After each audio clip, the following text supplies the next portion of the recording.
আসসালামু আলাইকুম বন্ধুরা, তোমরা কেমন আছো? আশা করি তোমরা খুব খুব খুব ভালো আছো। হাসিনাজ লাইফস্টাইলে তোমাদের সকলকে স্বাগত ও শুভেচ্ছা জানাই। আজকে তোমাদের সামনে অগ্রদানী গল্পের শেষ পর্ব পড়ে শোনাবো। গল্পটি লিখেছেন শুভাশিস চক্রবর্তী। তাহলে শুরু করছি বন্ধুরা।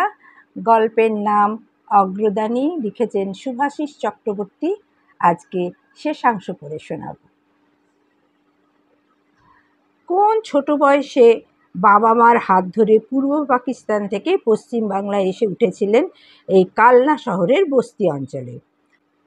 হতদরিদ্র হয়ে পূজা পার্বণ করে 3 ছেলে মানুষ করেছেন বাবা হয়ে। নয় নয় করে এই ব্রাহ্মণ গগন চাটুর্যে 70 পার করেছেন গত বছর। ছেলেরা বড় হলেও সংসারের উন্নতি হয়নি বলাই বাহুল্য।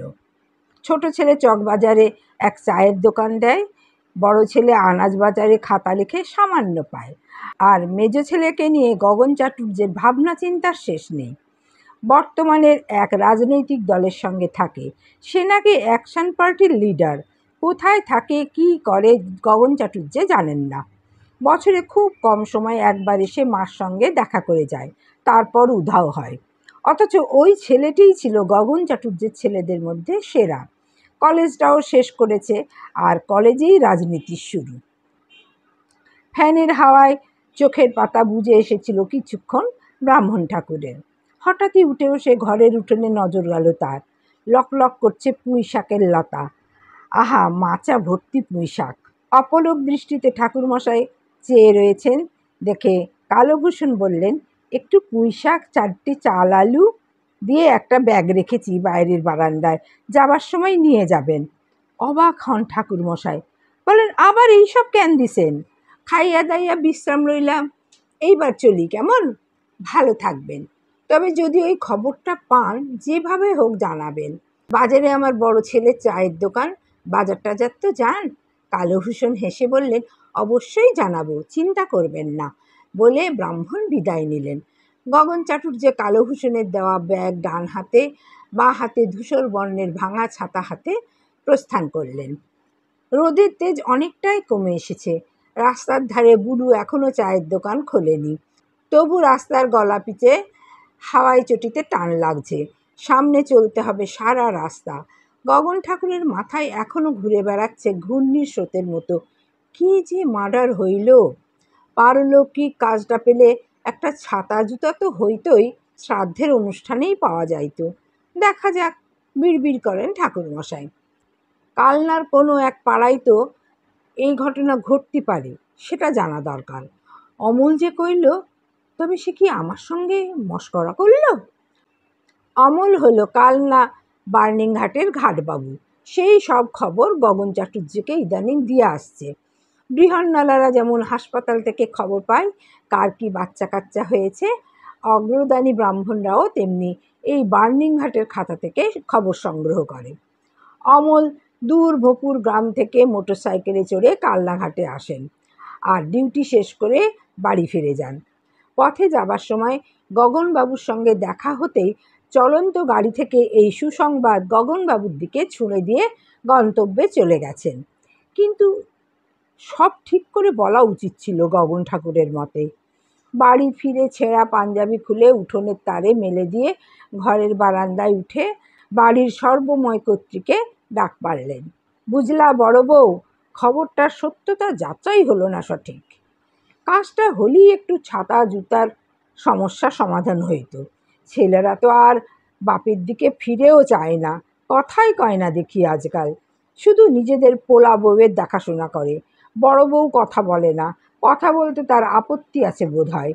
সেই শূন্যময়তায় গগন ঠাকুর ধীরে ধীরে সকথন থামিয়ে দিয়ে ঘরের বিছানায় উঠে বসে চিন্তার স্রোতে আবার ভেসে যান। রক্তক্ষয়ী সংগ্রাম হইল, মার্ডারও হইল ওই গ্রামে, কিন্তু কেউ তো সত্য কথা কইতে পারল না। বেবাক অবাক হয়েছি আজ। এমন তো হয় না ঘাটের ওই ছেলেটা নতুন আইসে, তাই কি একটু মস্করা করলো বুঝি? কাল একবার ঘাটে যাইতে হইবে, দেখি কি কথা কয়।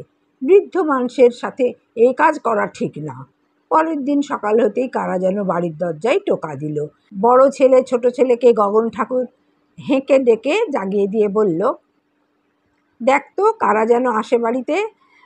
বড় ছেলে সদর দরজা খুলতেই একটা পালসার বাইক থেকে একজন 22-এর যুবক নেমে এসে বলল, নেপু চ্যাটার্জির বাড়ি এইটাই তো? বড় ছেলে বলল, হ্যাঁ। ছেলেটি বলল, কিছু মনে করবেন না, নেপু চ্যাটার্জি গত পরশুদিন শহীদ হয়েছে হারমাদ বাহিনীর সঙ্গে লড়াইয়ে শ্রীরামপুরে। যদি বডিটা নিয়ে আসেন তাহলে লোকাল পার্টি সব ব্যবস্থা করে দেবে। না না, আপনাদের কোনো খরচপাতি লাগবে না। কেউ যদি যেতে চান মর্গে আছে, দেখে আসতে পারেন। যদি না নিতে চান আমরা শহীদের মর্যাদা দিয়ে তাকে কেওড়াতলা শ্মশানে দাহ করে দেব। দেশের জন্য এই শহীদ হওয়ায় মুখ্যমন্ত্রী শোকবার্তা পাঠিয়েছেন, এটা রেখে দিন। গগন চাটুর্যে নির্বাক হয়ে উঠোনে দাঁড়িয়ে রইলেন। গগন ঠাকুরের স্ত্রী আর্তচিৎকার করে ভূমিসজ্জা নিলেন। এই মুহূর্তে একটা শোকের ছায়া ভূমি থেকে আকাশে উঠে সারা বাড়ি ছড়িয়ে রইল। শহীদের রক্ত হবে না কো ব্যর্থ, এই স্লোগান দিয়ে ছেলেটি মোটরসাইকেল চড়ে চলে গেল। ভাতৃবিরোধের জেরে গতকাল নেপু চ্যাটার্জিকে মর্গে আর কেউ দেখতে যায়নি।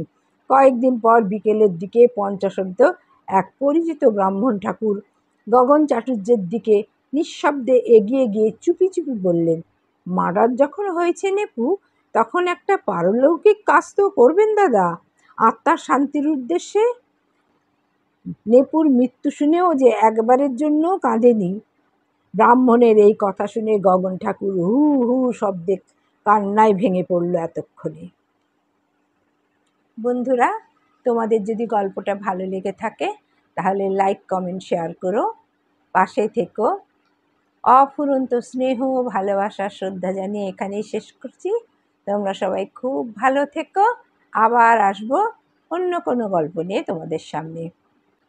খুব ভালো থেকো তোমরা। আল্লাহ হাফিজ।